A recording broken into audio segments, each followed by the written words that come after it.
Good morning, everyone. Meteorologist Hutch Johnson joining you as we head into the midday hour here. We're seeing snow out west. I'll show you the details on this. There's some slippery roads reported, accumulations expected to continue in these areas as we take a look at the local weather in the northern plains and elsewhere in this edition of Hutch's Weather. Let's get started right away with a look at the latest watches and warnings. And what you're going to notice here, we do have winter weather advisories in parts of North Dakota in the oil patch up here. We're talking Williston, North Dakota, west of Minot, North Dakota. Glendive, Montana is included, as is northeast parts of Montana. So if your travels take you up there, or if you're heading up that way hunting, be advised that there's some slippery roads developing as continued cold weather happens there. And we have almost a 25-degree difference in temperatures between northern and western parts of North Dakota and southeast North Dakota right now. The wind also associated with this system is causing reduced visibilities out there with regards to, well, how far you can see. Here's a look at that as we take a look at some other details with regards to the storm. We'll do that right here. Now, as we look at the radar, first and foremost, we're not seeing a ton of real heavy bands of snow, but there is some basically small scale banding taking place with this system as it works its way to the north and to the east now. Most of the energy from this storm system, as we'll show you briefly in just a moment, is moving to the north and to the east. So as we loop this on this Saturday, we'll see that the snow is evident here in the hills south of Bismarck, Montana, Billings, Montana, Williston, North Dakota, and a more widespread band is now forming out in parts of Regina, Saskatchewan, and on into western parts of Manitoba right now on the radar. Areas west of Brandon, we see the pink colors here near Kenmare. That could be some icing taking place. Now, to show you the latest and what's going on in the area, let's take a look at some DOT camera shots out here. This is North Dakota Fortuna, ground covered, road covered, slushy snow has taken place in this area out there. Not fun at all. Out in parts of eastern Montana. And Billings, Montana, by the way, the Hysham Hills, just outside of town. We've got nice coverage on the grassy areas. The road or the highway there looking to be pretty good.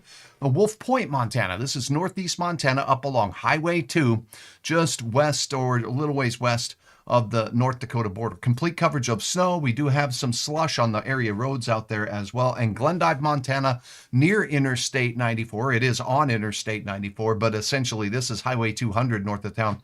Light coverage on the grassy areas as you look on the southern part of the system down there. So that's what's going on with regards to that. Now I'll look at some wind gusts now across the region.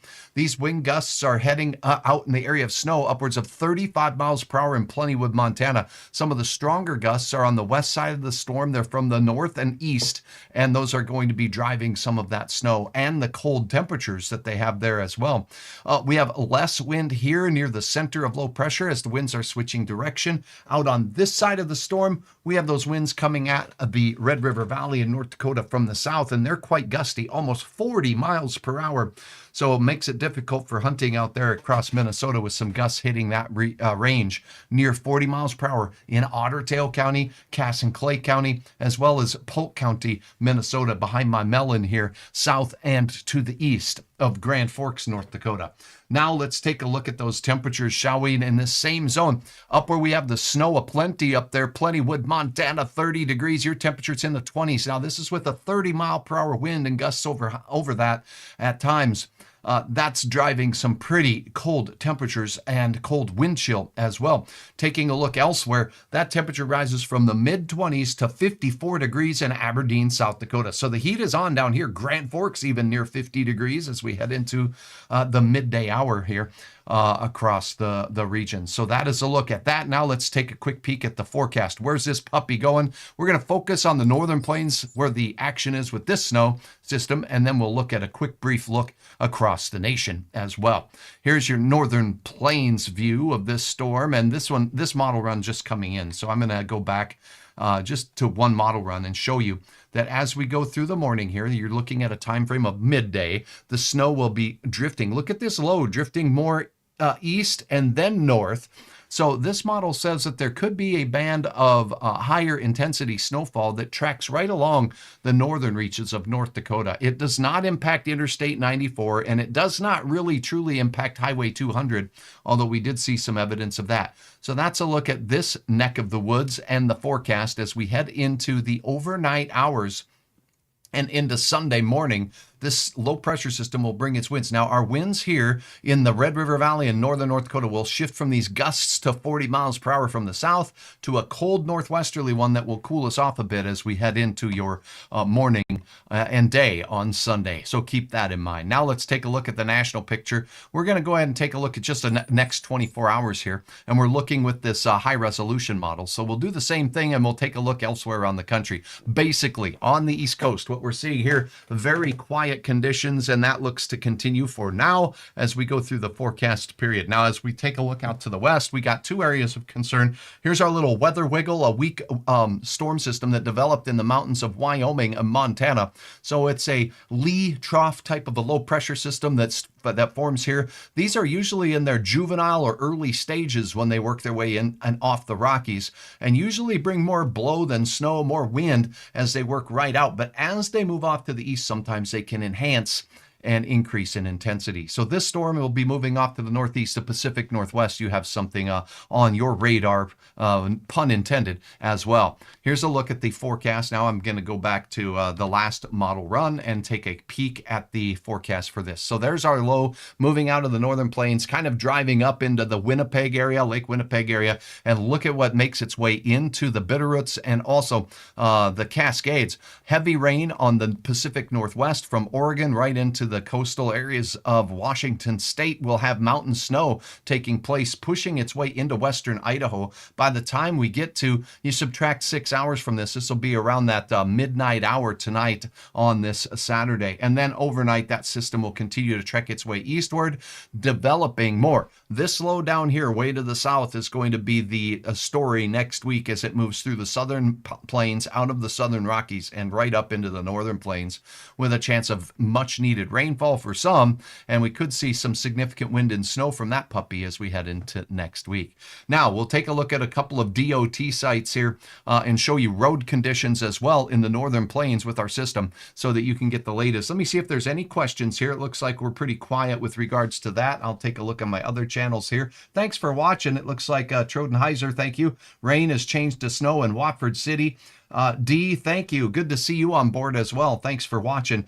Hey, pass the word out there in your part of the country. And if you do have photos, check this out. I have hutchesweather.com. Hutchesweather.com is a great place for you to upload your photos so I can share them with others here with what regards to what you're seeing if you happen to be heading out traveling in the area or if you happen to be out and about. Here's a look at the website, hutchesweather.com. Thanks to my fine sponsors there. You can get your forecast updated no matter where you are or when you're there. Just make sure you're letting your device be tracked by the website here.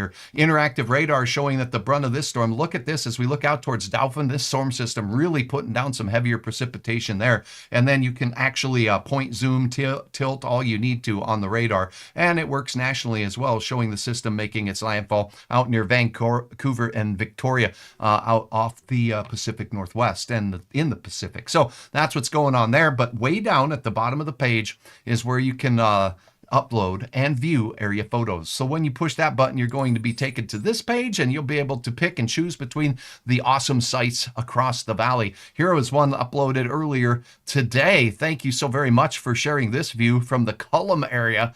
Look at this view.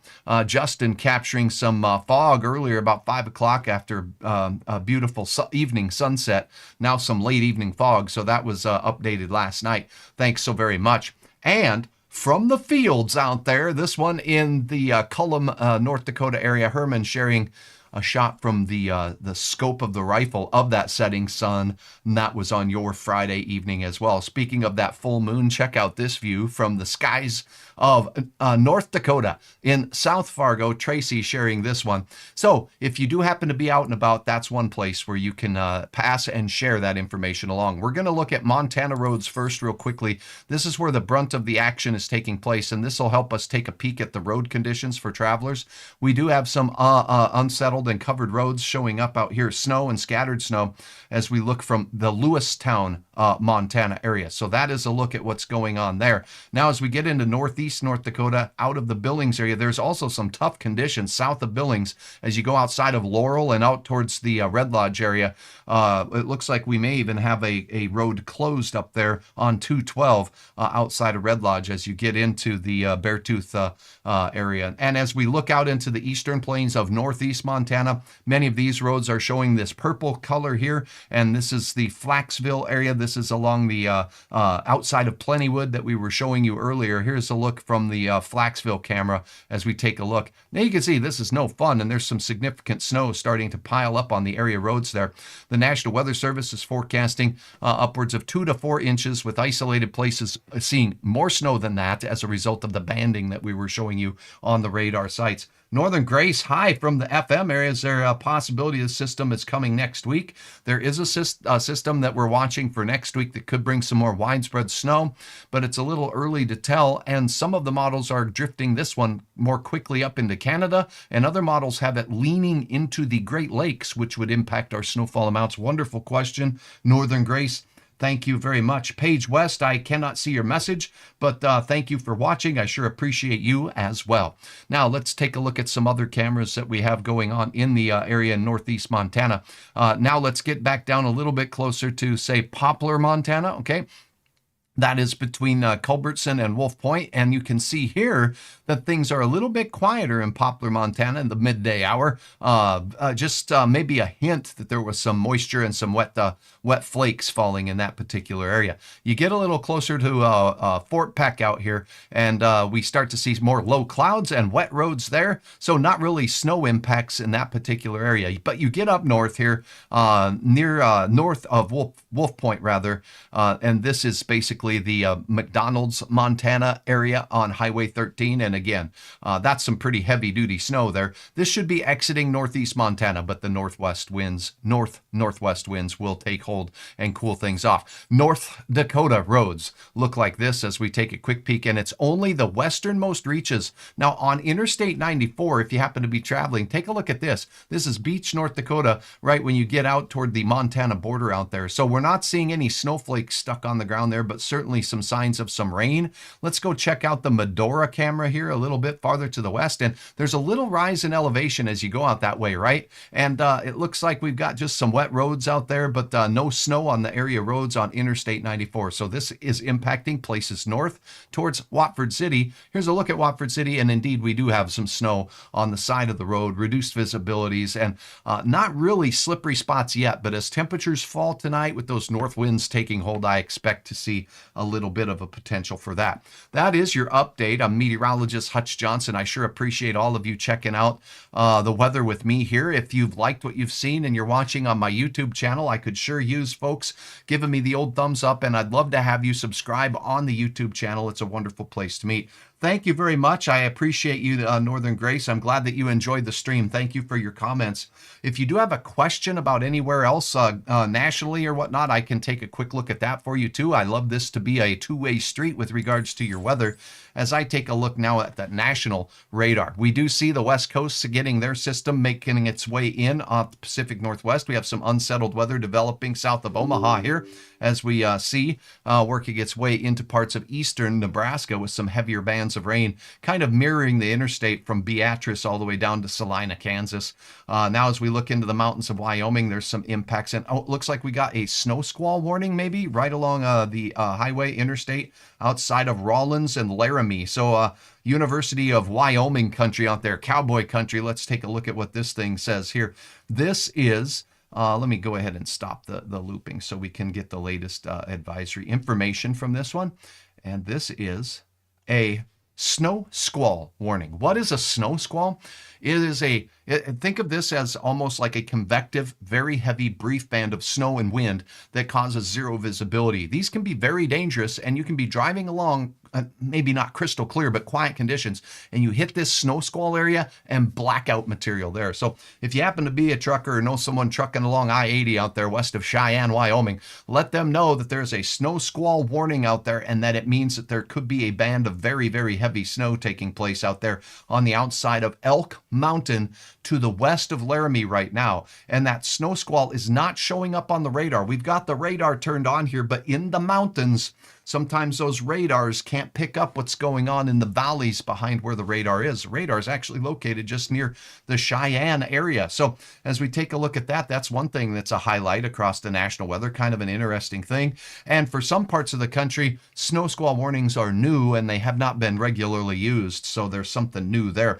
Taking a look at the Pacific Northwest, Seattle, not too bad with the rain shower activity, but there is a heavier band just offshore making its way in. And as that moist air hits the increased terrain of the Pacific Northwest, we start squeezing out some of the moisture out of that. So north of Aberdeen, and as we get in towards Olympia, we're starting to see some of these heavier bands of rain. And at elevation, that's mixing over and changing to some snow shower activity. This system is going to really hit parts of British Columbia very hard in the next 24 to 36 hours with very heavy snow, feet of snow possible in the mountains of western British Columbia as that system makes its way into Montana and Idaho in the next 24 hours. You can bet there's going to be some snow. That heavy snow will slide south and work its way in towards maybe northern Utah as well. So that's a look at that. Somebody did ask a quick question about that system next week. Why don't we take a look at the morning run of the European model here? And this model has done some changing. It's wavered back and forth with the track of the storm system that comes in next week. It starts Monday right here down in the southern United States. This storm will be potent enough to create a band of severe thunderstorm weather. And I'm afraid we could even see maybe the possibility of some tornadoes with this setup. Hot, moist air on one side, very dry air getting mixed into the system out here. And there will be some shear in the atmosphere in this area. This is Sunday night and into Monday. And on Monday, this system zips northward pretty quickly with heavy moisture. This is going to bring a chance of severe weather even into parts of central Oklahoma and also Texas as you see this sharp line of convection here. So a few thunderstorms capable of some hail, and then the shear and the spin with this particular system will be either in the very, very far south of that line, or we could get some right here at what we call the triple point area where there's a little bit more in the way of spin as that near the warm front there. Now, as we take a look at this system working its way northward, we're going to see it move through parts of Nebraska with heavy rain. Iowa looks like it could pick up some much needed moisture. Same thing for Minnesota. Drought ridden there. Now, here is a look at the snow on the backside. The cold air starts mingling in with this system, and the latest European model says, yep, western North Dakota right now, all of western South Dakota will be in the area where there's cold air and precipitation happening. You mix those two, you get flaky weather. Flaky weather, well, for some of us, we don't like it. And if you're traveling through this, look at the isobars. There's going to be some significant winds. So this will be some wind-blown snow. The amounts will depend on the exact track of the storm, if we get any heavy bands setting up in this area, and if we do get some heavy bands setting up in the area, will that be combined with wind concurrently or at the same time? I'm going to take you in. We'll go ahead and zoom in and take a look at the regional view of this storm now that we're carried it out into the northern plains here. And here it is. So the European model shows it starting out as rain. This time frame is Monday night and into Tuesday morning, mixing with snow, becoming a heavier banding right here. Now we can see some of the detail on that. I caution you, or anywhere you're hearing stuff like this online, that this could be a blizzard yet. We cannot determine that. In fact, this model being a global scale model, the data that's input and output is on a grid that is so wide, it's not going to resolve where these heavier bands of snow set up. It can take an educated guess, but that's all it is. Please, this does not mean we're guaranteed to have blizzard or real super duper heavy snow in any one location. Now, as this system winds through, it keeps the snow into North Dakota as we go through and into Wednesday morning. The wind continues. The bands of snow exit and decrease as we go into Wednesday. So that means the greatest impacts for travelers in the northern plains based on this timing and this trajectory will be from Tuesday night into Wednesday morning. Tuesday night into Wednesday morning, travel could be tricky in parts of the Dakotas with this particular system. This is just one model, one model's look. We can take a look at this very same model's now projection of snowfall. I call this snow potential, not a forecast. So if you see it presented as a forecast, it really is a computer model's guidance as to what it thinks might happen. But remember, there's literally handfuls of models that we can use to look at these kinds of things. So we'll take a look at this particular model's run. Now, right now, what we're looking at is data that does include today's snow. So this is on top of that. Let me see if I can change this to like a 24-hour. Yeah. So over the 24-hour period, we can see and just look at the snow from one individual system. And here we go. This is the snow by morning time and midday time on Wednesday. And it does have some pockets of heavier snow over 6 inches with wind. That's all we can say. It doesn't mean that it's going to be this widespread. It could be a more narrow band. The other things that we see here are enhancements of the snow around the Sisseton Hills here in northeastern parts of South Dakota, enhancements of snow in the Botno area up in North Dakota, where there's some terrain out there to dig out a little bit of extra moisture from these types of systems. So that is a look at the next week's storm system. You are now updated. Thank you so very much for watching Hutch's Weather. Hutch's Weather can be found right here on YouTube. I'd love to have you hit the subscribe button on YouTube. If you're watching, give me a thumbs up. Give me a comment. Let me know where you're watching from. And again, upload to hutchesweather.com your photos of anything nature and weather. I'd love to have that uploaded from you to get your reports, which are very important, especially when we're talking about these rural areas. And also, you can check me out on my Facebook page. Check out Hutch Johnson, Chief Meteorologist on Facebook, Hutch's Weather on YouTube. Have a wonderful Saturday. Share your photos with me, and until next time, stay tuned and stay safe.